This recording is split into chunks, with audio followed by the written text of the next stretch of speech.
Hello and welcome you all to let's crack it with Vishay Gupta. तो ये है 5 सितंबर करंट अफेयर्स गाइज। बहुत इंपॉर्टेंट करंट अफेयर्स है, डेली बेस पे आप इनको कवर करते रहिएगा।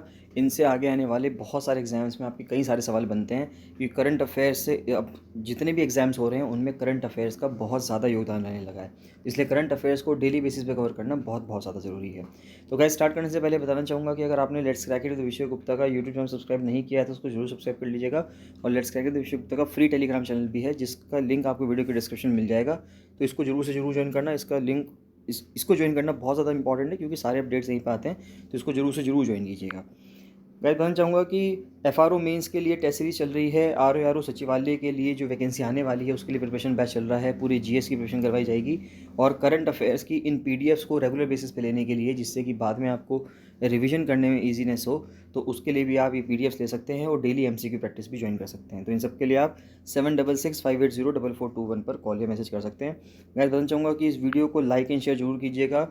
कोई भी आपका डाउट आता है तो उसको कमेंट सेक्शन में कमेंट करके जरूर बताइए, अपने फीडबैक जरूर दीजिएगा कि आपको वीडियो कैसी लगी और इसमें क्या इंप्रूवमेंट और हो सकता है। सबसे पहले स्टार्ट करते हैं। GS2 से न्यूज़ आ रही है।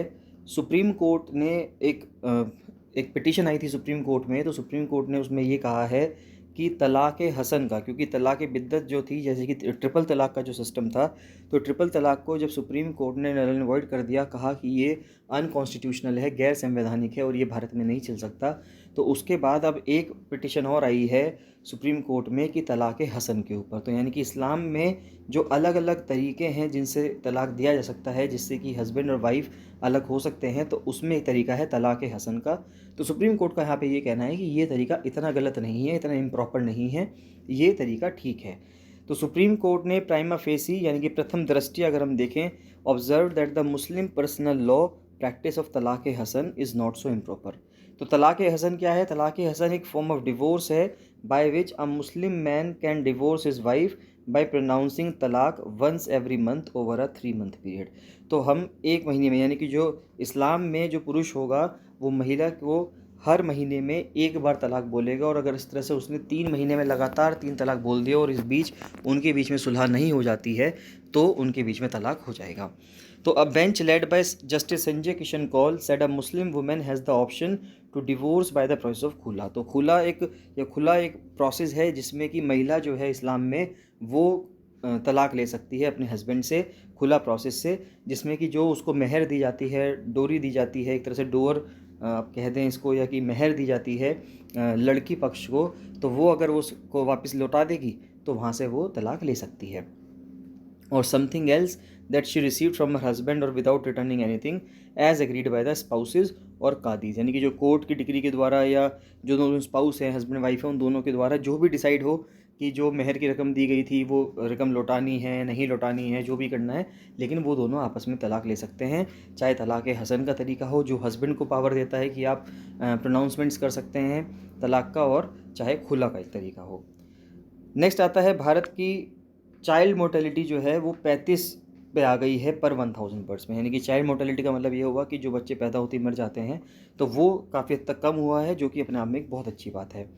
तो India has taken rapid strides in reducing child mortality since 2014 from 45 पर 1000 लाइव बर्ड्स टू 35 पर 1000 लाइव बर्ड्स। तो 2019 में, तो 2014 में हर 1000 जिंदा बच्चों में 45 बच्चे मर जाया करते थे, लेकिन अब 1000 जिंदा बच्चों में से सिर्फ 35 बच्चे मरते हैं, जो कि अपना में एक अच्छी बात है। हम चाहेंगे कि ये नंबर और रिड्यूस होकर 0 तक जाए। Launch of the Paalan 1000 national campaign and parenting app at the early childhood development conclave in Mumbai.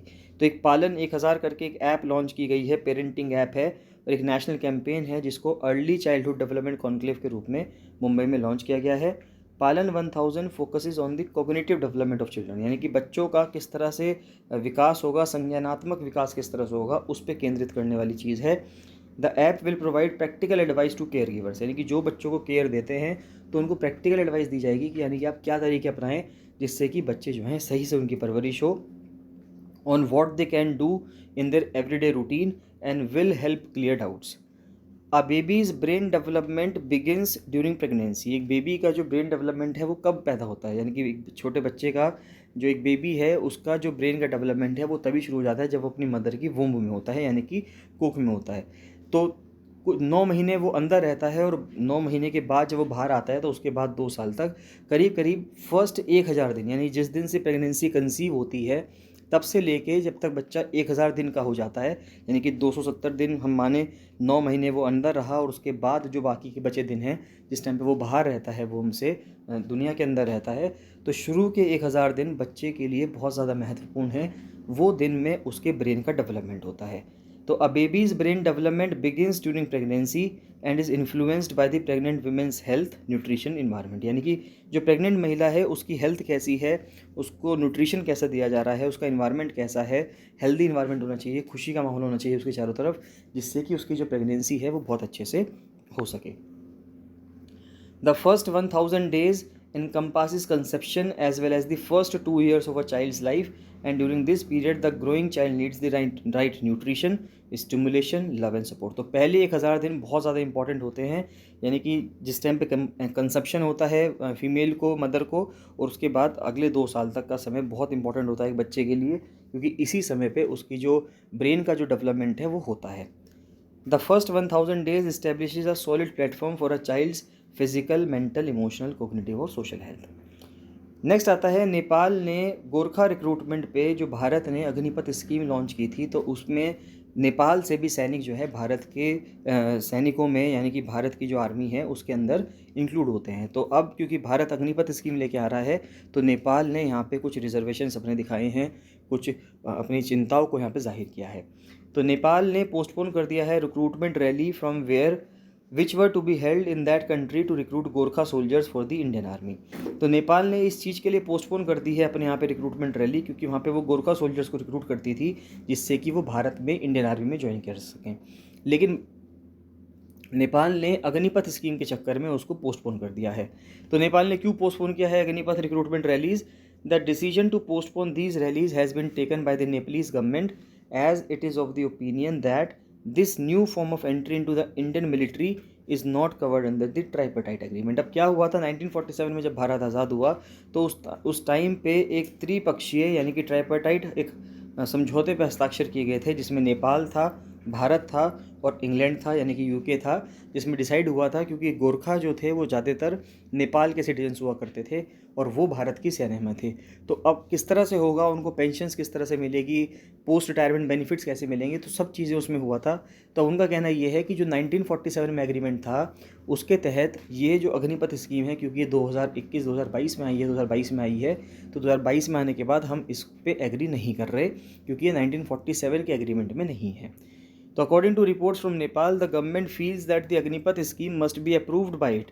उनका कहना ये था कि अग्निपथ स्कीम पहले वहाँ पे भी अप्रूवल चाहिए, कि नेपाल में भी अप्रूवल होना चाहिए अग्निपथ स्कीम का, and for that political consultations with all parties in Nepal must take place. यानी कि जो पॉलिटिकल कंसल्टेशन है सभी पार्टीज से जो नेपाल में है उनसे पहले कंसल्टेशन ज़रूरी है, उसी के बाद इस बारे में डिसीजन लिया जा सकता है कि नेपाल के जो गोरखा सोल्जर्स हैं वो आगे रिक्रूट किए जाएंगे या नहीं किए जाएंगे।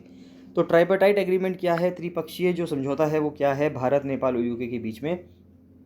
तो जब भारत को आज़ादी मिली 15 अगस्त 1947 को एक एग्रीमेंट साइन हुआ भारत के बीच में, नेपाल के बीच में, यूके के बीच में, कि जो गोरखा सोल्जर्स हैं जो इंडियन आर्मी में सर्व कर रहे थे उस दौरान, तो उनका फ्यूचर क्या होगा। As per the terms of this agreement 4 regiments of Gorkha were transfer to the British army while the rest remain with the Indian army. तो उस टाइम पे जो गोरखा की रेजिमेंट्स थी तो 4 रेजिमेंट्स को तो ब्रिटिश आर्मी को भेज दिया गया, ब्रिटिश आर्मी के पास चला गया, और बाकी की जो रेस्ट थी वो भारतीय आर्मी में, इंडियन आर्मी में शामिल हो गई। The agreement also provides for the terms and conditions of the Nepal domiciled Gorkha soldiers in the Indian Army and their post retirement benefits। यही कि पोस्ट रिटायरमेंट बेनिफिट्स क्या होंगे, पेंशन कैसे मिलेगी, इन सब चीज़ों के बारे में बताया गया था। जो लार्जेस्ट बॉडी है गोरखा ट्रूप्स की वो भारत की आर्मी में सर्व करती हैं, जबकि यूके में अगर हम आज के टाइम पे देखें तो यूके अभी भी गोरखा सोल्जर्स को अपने यहाँ पे रिक्रूट करता है, और उसके यहाँ पे पहले 4 रेजिमेंट हुआ करती थी गोरखा सोल्जर्स की, जो कि अब घटकर 2 रेजिमेंट रह गई हैं। तो have any changes been made in Gorkha unit recruitments over the years? तो क्या कोई चेंजेस हुए हैं अगर हम देखें तो there have been attempts to reduce the dependence on Nepal for the Gorkha soldiers in the Indian army. तो हमेशा से ये कुछ कदम उठाए गए हैं कि हमें नेपाल पे कम से कम डिपेंडेंट होना पड़े गोरखा सोल्जर्स को रिक्रूट करने के लिए।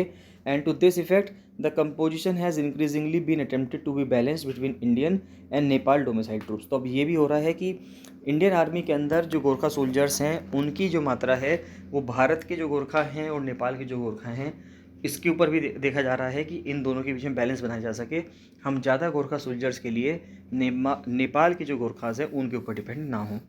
Also a pure Indian Gorkha battalion was raised in 2016। ये इंपॉर्टेंट चीज़ है कि 2016 में प्योर इंडियन गोरखा बटालियन यानी कि जिसमें भारतीय गोरखाज हैं उनको रिक्रूट किया गया है। तो सोशो इकोनॉमिक इम्पैक्ट क्या है नेपाल का गोरखा सोल्जर्स पे? तो a major economic and social impact is felt in Nepal. अब देखिए नेपाल में, क्योंकि जो नेपाल के सैनिक भारत में सर्व कर रहे हैं, भारतीय आर्मी में सर्व कर रहे हैं, उनके लिए इम्पॉर्टेंट बात यह है क्योंकि वो यहाँ से पैसे कमाकर नेपाल भेजते हैं, यानी कि नेपाल के लिए ये एक रेमिटेंस का बहुत अच्छा ज़रिया है जिसमें भारत में लोग सर्व करते हैं और नेपाल में पैसे भेजते हैं।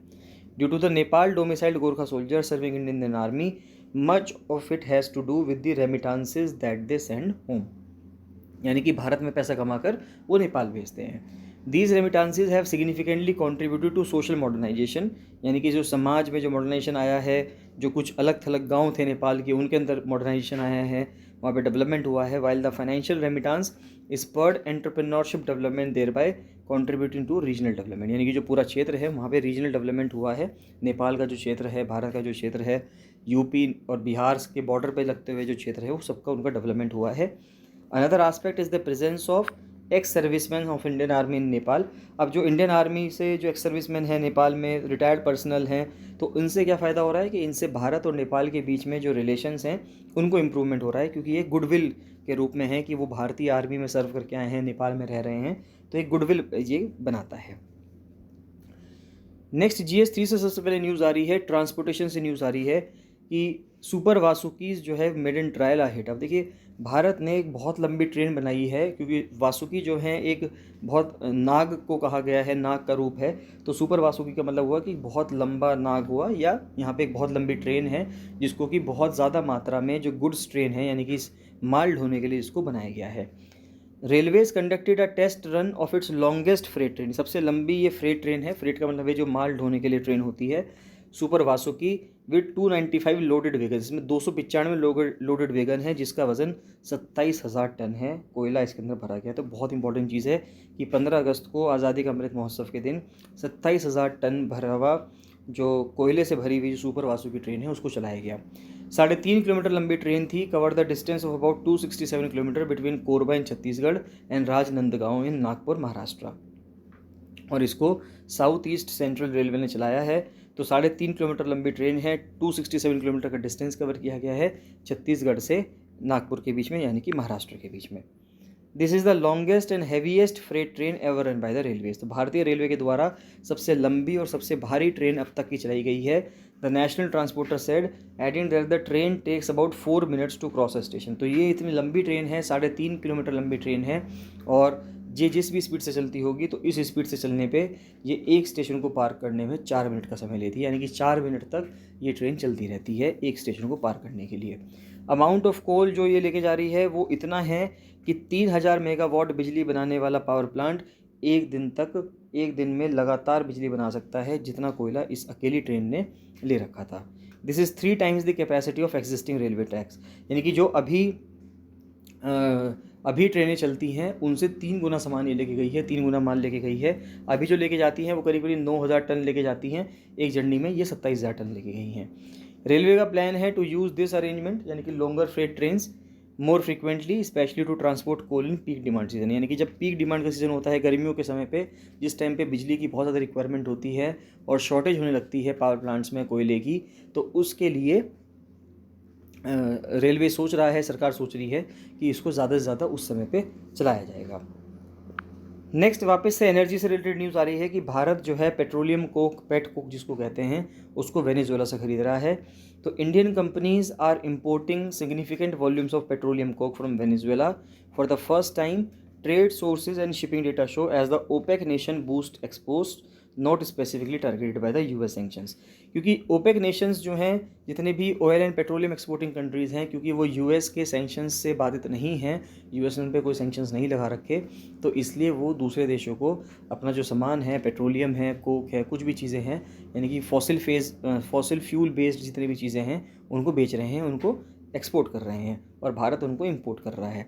इंडिया की जो ग्रोइंग एपेटाइट है for Venezuela pet coke is being driven by a scramble for inexpensive fuel to power industries as global coal prices to have surge. अब देखिए क्या हो रहा है कि विश्व स्तर पर अगर हम देखें, वैश्विक स्तर पर, तो जो कोयले के प्राइसेस हैं, कोयले के दाम हैं, वो बहुत तेज़ी से बढ़ रहे हैं। तो जब कोयले के दाम बहुत तेज़ी से बढ़ रहे हैं, तो अब और भारत की जो इंडस्ट्रीज़ हैं, भारत में क्योंकि बहुत ज़्यादा डेवलपमेंट चल रहा है बहुत तेज़ी से, तो भारत की जो एनर्जी नीड्स हैं वो बहुत ज़्यादा हैं। तो उस एनर्जी नीड्स को फुलफ़िल करने के लिए भारत को दूसरे देशों से पेटकोक या किसी भी तरह का कोयला मंगाना पड़ेगा, क्योंकि भारत में जो कोयला दूसरे देशों से आ रहा है वो काफ़ी महंगा आ रहा है। Indian cement firms imported at least 4 cargoes carrying 1,60,000 ton of petcoke from April to July. तो 1,60,000 टन से ज़्यादा कोक आ चुका है, पेटकोक आ चुका है अप्रैल से जुलाई तक, क्योंकि भारतीय सीमेंट की फैक्ट्रीज़ में, सीमेंट फर्म्स में इसकी बहुत ज़्यादा रिक्वायरमेंट होती है, जहाँ पे सीमेंट को बनाया जाता है। नॉर्थ फ्रंटियर रेलवे ने, जो नॉर्दर्न फ्रंटियर रेलवे है, जो सर्व करता है भारत के नॉर्थ ईस्ट स्टेट्स को, तो उनका प्लान ये है कि कामाख्या टेम्पल में, यानी कि असम के गुवाहाटी में जो कामाख्या देवी का मंदिर है, वहाँ पे एक रोपवे बनाना चाहिए। तो नॉर्थ ईस्ट फ्रंटियर रेलवे एक प्लान कर रहा है to construct a ropeway from the Kamakhya railway station to the Kamakhya temple in Guwahati. तो गुवाहाटी में एक, जो कि बहुत इंपॉर्टेंट शहर है असम का, हालांकि असम की राजधानी नहीं है। असम की राजधानी क्या है, बहुत ही आसान क्वेश्चन पूछ रहा हूँ कि असम की कैपिटल क्या है, या मुझे कमेंट सेक्शन में कमेंट करके बताएंगे। गुवाहाटी असम की राजधानी नहीं है। तो गुवाहाटी में कामाख्या रेलवे स्टेशन से डायरेक्ट जो कामाख्या का मंदिर है, कामाख्या देवी का जो मंदिर है, वहाँ तक एक रोपवे बनाने की बात की जा रही है। एरियल डिस्टेंस जो है इस स्टेशन में, और जो टेम्पल जो है ये नीलाचल हिल्स पे है। ये इंपॉर्टेंट चीज़ है, क्वेश्चन पूछा जा सकता है आपसे कि कामाख्या देवी का मंदिर जो है वो कौन से हिल्स पे सिचुएटेड है, तो वो नीलाचल हिल्स पे सिचुएटेड है। और बीच में आपको ब्रह्मपुत्र रिवर भी मिलेगी, जिसको आपको पार करना है। तो 1.5 किलोमीटर का रोपवे बनेगा। अगर ये 1.5 किलोमीटर का रोपवे बन जाता है तो इससे बहुत ज़्यादा फैसिलिटी हो जाएगी, बहुत ज़्यादा हेल्प मिलेगी। जो वहाँ पे लोग, जो श्रद्धालु जाते हैं, जो सीधे रेलवे स्टेशन से सीधे जा सकते हैं मंदिर तक। नेक्स्ट आता है INS विक्रांत। अब देखिए INS विक्रांत बहुत ज़्यादा न्यूज़ में रहा है, बहुत ज़्यादा चर्चाओं में रहा है। अभी प्रधानमंत्री ने INS विक्रांत, जो भारत का बहुत बड़ा एयरक्राफ्ट कैरियर है, यानी कि एयरक्राफ्ट को लेके जा सकता है, और इतना बड़ा जहाज़ बनाया है भारत ने, तो उसको भी इंडियन नेवी को समर्पित किया है, या देश को समर्पित किया है। तो नेशन का पहला इंडिजिनस एयरक्राफ्ट, इंपॉर्टेंट बात क्या है, ये पहला है, क्योंकि इससे पहले हुआ करते थे, लेकिन ये बनाया गया पहली बार भारत में है। अभी तक हम क्या करते थे, अभी तक हम किसी दूसरे देश से लेते थे और उसको अपनी इंडियन नेवी में इंडक्ट कर देते थे। इससे पहले हमारे पास ब्रिटेन से लिए गए थे, और एक हमने रशिया से भी लिया है। Nations first indigenous aircraft carrier IAC-1 कहा गया है, क्योंकि IAC-1 इसलिए कहा गया क्योंकि ये पहला है, और जो पहला भारत में बनाया गया है। उसको कमीशन किया गया है 2 सितंबर को by prime minister Narendra Modi.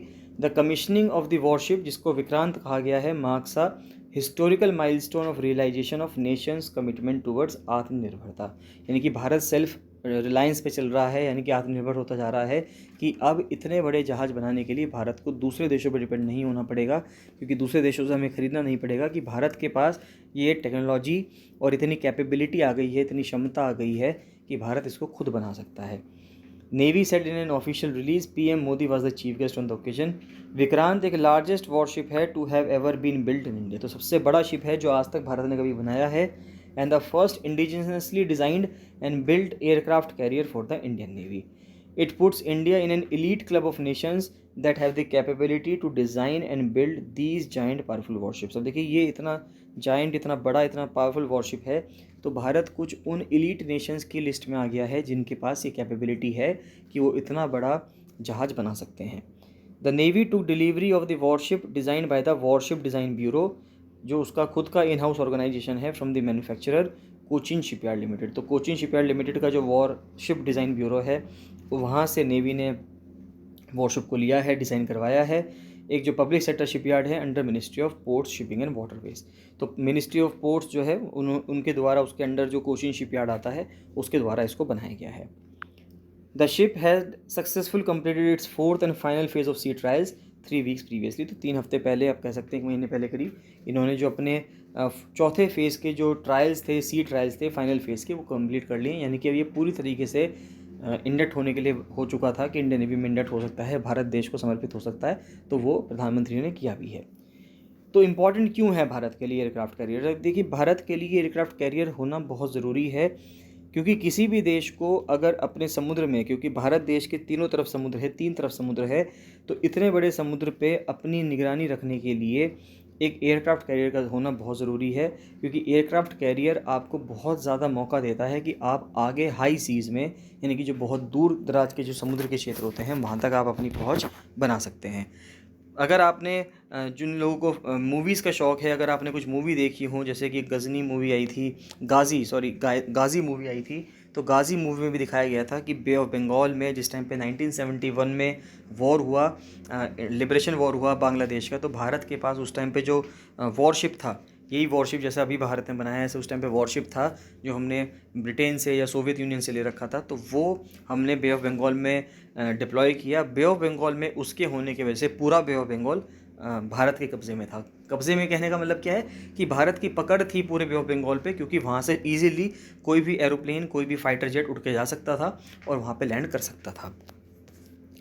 तो एक aircraft carrier is one of the most important marine asset for any nation, यानी किसी भी देश के लिए बहुत ज़्यादा ज़रूरी हो सकता है ये, which enhances the navy's capability to travel far from its home shores to carry out air domination operations. तो एयर डोमिनेशन ऑपरेशंस के लिए, यानी कि हवा में डोमिनेशन के लिए जो एयरफोर्स के प्लेन्स हैं, वहाँ से बहुत ज़्यादा इंपॉर्टेंट है कि जो वॉरशिप है वो किसी भी देश के लिए बहुत ही, या किसी भी देश की नेवी के लिए एक बहुत ही इंपॉर्टेंट रिसोर्स होता है, बहुत ही इंपॉर्टेंट सोर्स होता है किसी भी चीज़ का, इंपॉर्टेंट मरीन एसेट है। यानी कि many experts consider having an aircraft carrier as essential to be considered a blue water navy. यानी कि ब्लू वाटर नेवी का मतलब क्या हो गया कि आपने जो आप समुद्र है, यानी कि आप समुद्र के राजा मान सकते हैं, हम इसमें कह सकते हैं कि आप जो हैं उसके ऊपर आपका एक आधिपत्य स्थापित हो गया है, ये कहना चाह रहे हैं। That is a navy that has the capacity to project a nation's strength and power across the high seize.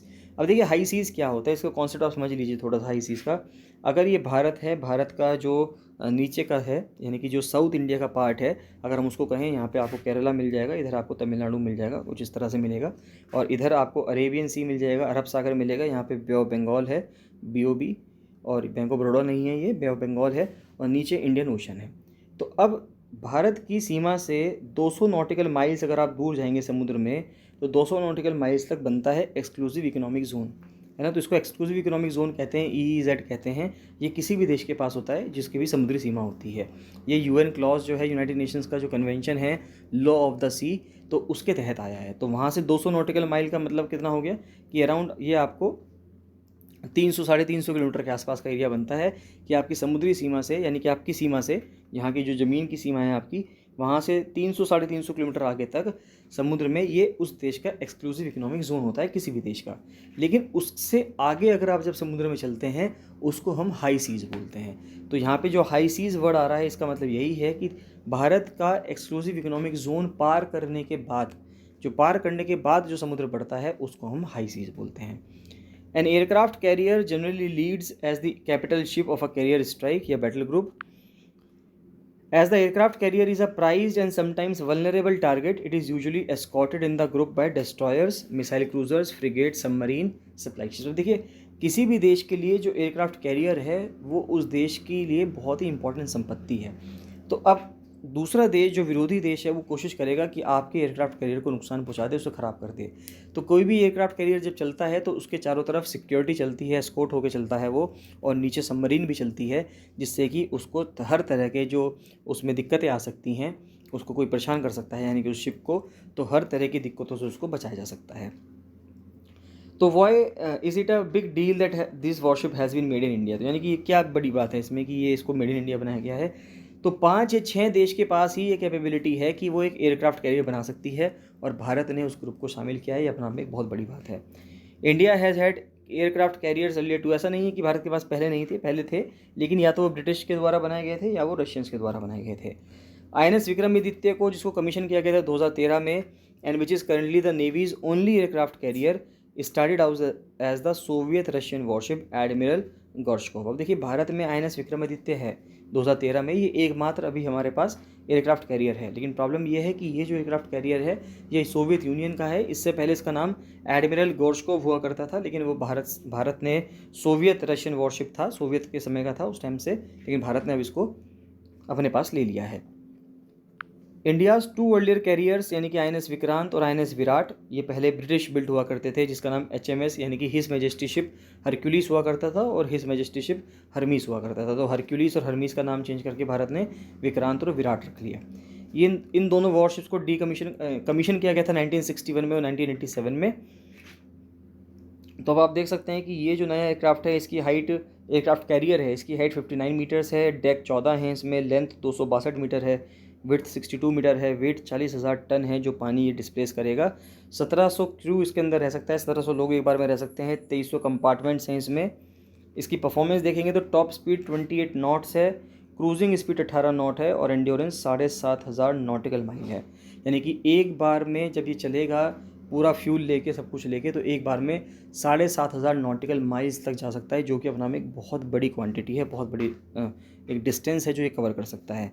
Weaponry देखें तो हालांकि ज़्यादा बताया नहीं गया है, लेकिन फिर भी कुछ जो वेपन्स बताए गए हैं वो उसको जूम करके देख लीजिए। तो 34 इस पर फिक्स्ड विंग एयरक्राफ्ट आ सकते हैं, MiG-29 फाइटर एयरक्राफ्ट आ सकते हैं, कैमोव 31 हेलीकॉप्टर्स आ सकते हैं, अमेरिका के बिल्ट बने हुए MS-60R, ये मल्टी रोल हेलीकॉप्टर्स हैं जो भारत ने सब खरीद रखे हैं, ये सब चीज़ें भारत के पास है तो भारत रख सकता है। और इंडिजिनसली बिल्ड जो हमने एडवांस लाइट हेलीकॉप्टर्स बना रखे हैं वो भी यहाँ पे रखे जा सकते हैं। यानी कि सारे हेलीकॉप्टर, सारे प्लेन्स यहाँ पे आ सकते हैं, सब उड़ान भर सकते हैं और वापस यहाँ पे लैंड हो सकते हैं। तो नया वॉरशिप IAC-1 को INS विक्रांत नाम क्यों दिया गया है? तो INS विक्रांत जो था ये originally belong to India's much loved first aircraft carrier. तो भारत का जो पहला एयरक्राफ्ट कैरियर था उसका नाम विक्रांत था, जिसको 1997 में डीकमीशन कर दिया गया क्योंकि वो बहुत पुराना था, आज़ादी के तुरंत बाद हमने लिया था उसको, तो वो बहुत पुराना था और वो डीकमीशन कर दिया गया 1997 में। तो उसी को याद में उसको इस नए वाले का नाम भी विक्रांत ही रखा गया है। ओरिजिनल विक्रांत जो था वो मैजेस्टिक क्लास 19,500 टन का वॉरशिप था, अब जो है वो 40,000 टन का आया है। इसको यूके से लिया था 1961 में और उसने अपना बहुत ही बड़ा रोल प्ले किया था 1971 वॉर में, जो मैं आपको बता रहा था कि बे ऑफ बंगाल में उसको डिप्लॉय किया था। तो इसी को INS विक्रांत को ही उस टाइम पे जो INS विक्रांत था इंग्लैंड से लिया हुआ, उसको वहाँ पे डिप्लॉय किया गया था। India deployed the Vikrant in the Bay of Bengal and its 2 air squadrons of Seahawk fighter jets and the Alice surveillance aircraft were used in strikes on ports। तो जिसने पोर्ट्स पे, यानी कि जो वहाँ पर बांग्लादेश के पोर्ट्स थे वहाँ पे हमला करने में हेल्प की, पाकिस्तान में हमला करने की हेल्प की, जिससे कि पाकिस्तानी फोर्सेस जो हैं वहाँ से भाग खड़ी हुई, यानी कि पाकिस्तानी फोर्सेस वहाँ पे कब्जा नहीं कर पाई। तो इसमें फिर नेक्स्ट आता है कि क्या इंडिजिनस कंपोनेंट्स हैं, यानी कि ऐसे स्वदेशी कंपोनेंट्स हैं जो विक्रांत के अंदर हैं। तो वॉरशिप ग्रेड स्टील, पहली बात तो स्टील जो लगा है इसको बनाने में वो सारा भारत ने दिया है, यानी कि भारत का जो steel authority of India limited है, सेल है, उसने सारा स्टील प्रोवाइड किया है जिसके वजह से ये शिप बना है। यानी भारत के पास ये कैपेबिलिटी आ गई है कि वो वॉरशिप बनाने के लिए जो स्टील की रिक्वायरमेंट है उसको घर में ही प्रोड्यूस कर सकता है, उसको घर से ही काम कर सकता है। तो वॉरशिप ग्रेड स्टील यानी कि वॉरशिप के लिए जो जिस स्टील की ज़रूरत है, जिस मजबूती के स्टील की ज़रूरत है, required for the construction of the IAC-1 was indigenised through SAIL in collaboration with the research and development lab, यानी कि defence research and development lab DRDL and the Indian navy. तो भारतीय नेवी, DRDL वाली lab और सेल द्वारा मिलके ये research की गई कि किस तरह से जो एक नेवल शिप जो है, वॉर शिप जो है, उसकी स्टील डिज़ाइन की जाएगी, और भारत और सेल ने उसको मैन्युफैक्चर भी किया, या आप कह सकते हैं उसको डेवलप भी किया, बनाया। It's said that a major spin-off of building the indigenous aircraft carrier has been that the country has become self-sufficient with respect to warship steel। यही मैं आपसे कह रहा था कि वॉरशिप स्टील के लिए, यानी कि एक ऐसे, यानी कि युद्ध पोतक जो शिप हैं, उस शिप के लिए, एक युद्धक शिप के लिए स्टील बनाना अपने आप में एक बहुत बड़ी महारत हासिल करना है। इस स्टील के लिए हमें किसी दूसरे कंट्री पर डिपेंडेंट नहीं होना पड़ेगा, हम अपने घर में ही ये स्टील बना सकते हैं। इंडिजिनस कंटेंट जो है इस प्रोजेक्ट का वो 76% है, यानी कि मोर देन 75% जो बना है ये भारतीय सामानों से ही बना है। इसमें सब सामान जो लगे हैं भारतीय हैं, बाकी कुछ सामान ऐसे होंगे जो इन्होंने बाहर से लिए हैं। दिस इंक्लूड 23,000 टन स्टील लगा है इसमें, 2500 किलोमीटर की इलेक्ट्रिक केबल लगी है, 150 किलोमीटर के पाइप लगे हैं, 2000 वॉल्व्स हैं, कई सारे फिनिश प्रोडक्ट्स हैं जैसे कि हल बोट है, galley equipment, air conditioning, refrigeration, steering, यानी बहुत सारी चीज़ें ऐसी हैं जो सब चीज़ें इंडिजिनस है, भारतीय हैं। Using a novel aircraft operation mode, जिसको short take off but arrested recovery कहते हैं, स्टो बार। यानी कि जो एरोप्लेन होंगे वो बहुत तेज़ी से शॉर्ट में ही टेक ऑफ कर जाएंगे और बहुत ही शॉर्ट में ही उनको रोकना होगा जब वो प्लेन पे अटैक करते हैं, यानी कि जब शिप पे वापस से आते हैं, डेक पे लैंड करते हैं। The IAC is equipped with a sky jump for launching aircraft, यानी एक स्काई जंप है, यानी कि आगे से एक यू शेप में होगा, ये स्काई जंप शेप में होगा कि एकदम प्लेन आएगा और जंप करके उड़ जाएगा। And a set of 3 arrester wires for their recovery on board, और एक अरेस्टर वायर्स भी हैं कि उनके व्हील्स को एकदम रोकने के लिए वायर्स भी लगाए गए हैं। तो what else will be there on the new Vikrant, अगर हम देखें तो 262 मीटर लंबा है, 62 मीटर चौड़ा है।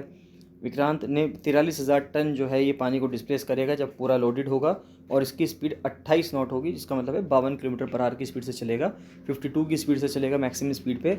और एंड्योरेंस है 7,500 नॉटिकल माइल्स का, यानी कि 7500। 1 नॉटिकल माइल का मतलब क्या हुआ? 1 नॉटिकल माइल का मतलब हुआ करीब करीब 1.856 किलोमीटर्स, यानी कि 1 किलोमीटर से ज़्यादा और 2 किलोमीटर से थोड़ा सा कम। तो 1 किलोमीटर 800 मीटर आप मान लो मोटा मोटा। तो अगर इस तरह से है तो 7,500 का मतलब ये हो गया 15,000 से थोड़ा सा कम, यानी कि 14-14,500 किलोमीटर की बात कर रहे हैं कि एक बार में पूरा फ्यूल लेने के बाद जब ये चलेगा तो 14,000 से 14,500 किलोमीटर तक एक बार में चल सकता है। ये अपने आप में बहुत बड़ी एंड्योरेंस है। The ship has around 2200 compartments, जो कि 1600 क्रू के लिए बना है, कि 1600-1700 क्रू उसमें रह सकते हैं। To accommodate women officers and sailors, और स्पेशलाइज्ड केबिन्स भी बनाए गए हैं जिसमें विमेन ऑफिसर्स हैं, सेलर्स हैं, वो भी वहाँ पे रुक सकते हैं। Carrier is designed with a very high degree of automation, machine operation, ship navigation, survivability. Carrier is equipped with the latest state of the art equipment, यानी कि लेटेस्ट टेक्नोलॉजी के साथ उसको सुसज्जित किया गया है। It बोस्ट्स a fully fledged state of the art medical complex, इसके अंदर मेडिकल इक्विपमेंट्स भी हैं, यानी कि क्योंकि ये काफ़ी लंबे समय के लिए निकलता है, जब एक बार निकलता है तो बहुत समय बाद वापस जब डेक शोर्स पे आता है, किसी देश में वापस लौटता है, तो इसलिए बीच में सभी तरह की मेडिकल इक्विपमेंट्स भी उसके अंदर होने चाहिए, यानी कि ऑपरेशन थिएटर भी है उसके अंदर, इमरजेंसी मॉड्यूलर और ऑपरेशन थिएटर भी है, फिजियोथेरेपी क्लिनिक है, ICU है, लैब्स हैं, CT स्कैनर है, CT स्कैन हो सकता है, एक्सरे मशीन्स हैं, डेंटल कॉम्प्लेक्स, यानी कि जितनी भी तरह की जो मेडिकल सुख सुविधाएँ हैं वो भी उसमें हैं। क्योंकि जब वो एक बार निकलेगा, मान लेते हैं इतनी जल्दी से वो किसी भी देश में नहीं आ सकता वापस से, तो अब वहाँ पे क्या होगा, किसी पर्सन को, क्योंकि 1500-1600 लोगों का जब उसके अंदर क्रू होगा तो उनको कभी भी किसी को भी कुछ भी दिक्कत आ सकती है, तो उनकी मेडिकल फैसिलिटी बहुत ज़्यादा इंपॉर्टेंट है। तो अब बात ये आ रही है कि क्या इंडिया के पास ये कैपेबिलिटी आ गई है, तो क्या इंडिया को और करियर बनाने की ज़रूरत है? बिल्कुल ज़रूरत है। ये अगर हम भारत की स्थिति देखें, जब भारत के 3 तरफ समुद्र हैं तो कम से कम हमें 3 तो चाहिए ही चाहिए, इससे ज़्यादा हो जाएंगे तो अच्छी बात है। तो सिंस 2015 नेवी ये भी देख रही है कि क्या हमें तीसरा एयरक्राफ्ट कैरियर चाहिए for the country which if approved will became India का सेकंड इंडिजिनस एयरक्राफ्ट। तो यानी कि अगर इसको अप्रूव कर दिया जाएगा तो ये भारत का सेकंड इंडिजिनस हो जाएगा, और वैसे ये तीसरा हो जाएगा। एक INS विक्रमादित्य हमने 2013 में लिया ही है। This proposed carrier to be named INS Vishal, इसका नाम INS विशाल रखने की उम्मीद की जा रही है कि अगर इसको लिया जाएगा।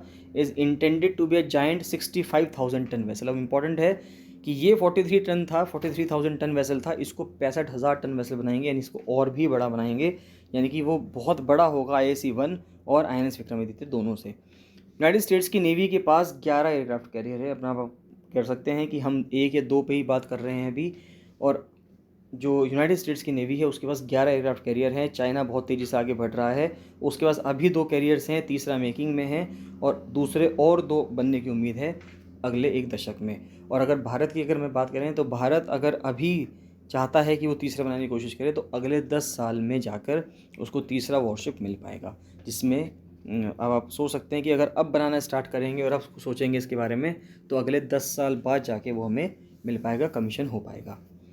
तो वापस से कुछ क्वेश्चंस आते हैं, देखते हैं कुछ क्वेश्चंस क्या हैं। तो पहला क्वेश्चन आता है कि एक अमेरिकन इंडियन हर्पिटोलॉजिस्ट है, हर्पिटोलॉजिस्ट वो जो उसकी सांप में इंटरेस्ट रखता है, यानी कि जो the person who studies about snakes, तो जो स्नेक्स की स्टडी करता है उसको हर्पिटोलॉजिस्ट कहते हैं। And founder of the Madras snake park, तो मद्रास स्नेक पार्क के ये फाउंडर हैं। He used his Whitley award to found the Agumbe rain forest research station in Karnataka. तो ये कौन है और what was his focus of research in the Agumbe rain forest? तो इनका नाम है विटेकर, और किंग कोबरा के ऊपर इन्होंने रिसर्च की है। कुछ बर्ड स्पीशीज़ ऐसी हैं जो एक्सटिंक्ट हो चुकी हैं रिसेंट टाइम्स में, इनका नाम, कुछ का नाम रोडोनेशा, अब देखिए क्या नाम लिखा है, कारियोफाइलेसी एंड ऑफराइसिया सुपरसिलियोसिया, तो ये कुछ हैं। तो अब इनका स्पीशीज़ का नाम पूछा है कि ये हैं कौन कौन कौन है जो ये एक्सटिंक्ट हो चुकी हैं। एक स्पीशीज़ है वार्बलर की, और all known earlier from a single specimen collected in Himachal Pradesh, उसको 139 ईयर्स बाद दोबारा पाया गया है।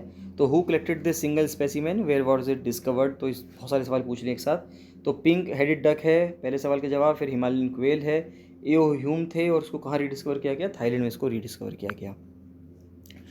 तो 74th इंडिपेंडेंस डे पे, जब भारत की 74th इंडिपेंडेंस डे था, तो Indian ministry of environment forest and climate change ने एक अनाउंस किया project to boost the conservation of this species. तो 74वें इंडिपेंडेंस डे पे इस स्पीशी को बचाने के लिए एक प्रोजेक्ट लॉन्च किया गया था। तो आपको बताना है कि वो स्पीशी क्या है, और भारतीय माइथोलॉजी के हिसाब से वो एक डाइटी भी हैं, यानी कि कौन सी डाइटी एसोसिएटेड है इस स्पीसी से, और आपको डाइटी बतानी है। तो ये प्रोजेक्ट डॉल्फिन था जो लॉन्च किया गया था, और ये डॉल्फिन कहाँ मिलेगा, गंगा रिवर, यानी कि गंगा रिवर डॉल्फिन जो है उनके लिए किया गया था ये। और जो डाइटी है वो कौन है, वो गंगा माँ है, यानी गंगा है जिसको आप कह सकते हैं Ganga river. Archaeological survey of India को एक मोमेंटस डिस्कवरी हुई 1896 में। दिस वाज डिस्कवर्ड बाय ए फोरर, और ये डिस्कवरी क्या थी, और discovery was also confirmed a historical fact. तो वो क्या था, तो ASI को यानी कि आर्कियोलॉजिकल सर्वे ऑफ इंडिया को 1896 में जो डिस्कवरी हुई वो हुई लुम्बिनी पिलर इंस्क्रिप्शन की, यानी कि लुम्बिनी में एक पिलर मिला, confirmed Lumbini as Buddha's birth place. और इम्पॉर्टेंट बात यह है, और इससे ये कन्फर्म हुआ कि लुम्बिनी जो है वो बुद्ध का जन्म स्थान है, यानी कि बर्थ प्लेस है। नेक्स्ट क्वेश्चन आता है कि यूनेस्को की एक हेरिटेज साइट है, ये oldest on art rock art है भारत की। अगर ओल्डेस्ट का मतलब यही हो गया कि सबसे पुरानी, तो वो कौन है, वो भीमबेटका है। सबको पता है कि भीमबेटका रॉक केव जो है सबसे पुरानी है। वो साइट का नाम क्या है, भीमबेटका, मध्य प्रदेश में है, भोपाल से 40 से 45 किलोमीटर दूर आपको मिलेगी है। The site also contains a fossil of an extinct basal animal that live during the late Ediacaran period. तो उस एनिमल का नाम क्या है, डिकिंसोनिया। तो डिकिंसोनिया एक जानवर है जो वहाँ पे, जिसका रिमेन्स आपको वहाँ पे मिले हैं, फॉसिल्स आपको वहाँ पे मिले हैं। तो ये थे आज के करंट अफेयर्स गाइस, बहुत इंपॉर्टेंट थे, इनको आप कवर कर लीजिए। इसमें आपको कोई भी डाउट आता है तो आप मुझे कमेंट सेक्शन में कमेंट करके जरूर बताइएगा। बाकी मिलते हैं नेक्स्ट वीडियो में। So thank you and bye bye.